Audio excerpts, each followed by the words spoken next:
আসসালামু আলাইকুম সবাইকে। আজকে অনেক দিন পরে গ্রামের ক্ষেতের লাইলে দিয়া যেটাকে বলে ক্ষেতের লাইলে দিয়ে ওটা দিয়ে হাঁটতেছি, খুবই ভালো লাগতেছে। বর্তমানে আপনারা জানেন যে একটা আতঙ্ক চলতেছে সবার মাঝেই। রাসেল ভাইপার ঢাকা শহরে চলে আসছে, তাই এই সুযোগে আমি একটু গ্রামটা ঘুরে আসলাম। তাই দেখি কি গ্রামটা একটু ঘুরতেছি, অনেক দিন পরে আসলাম। গ্রামের প্রকৃতি আসলেই খুবই মুগ্ধকর, অসাধারণ গ্রামটা। এটা হচ্ছে আমার নানুর বাড়িতে আজকে ঘুরতে আসছি। আসলে খুবই ভালো লাগছে ঘুরতে এসে, কারণ ঘুরতে যদি না আসতাম তাহলে এই যে ক্ষেত, নদী, নালা এগুলো দেখতে পারতাম না। অসাধারণ লাগতেছে।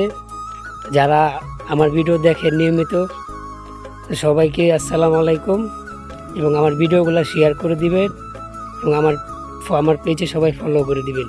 আসসালামু আলাইকুম।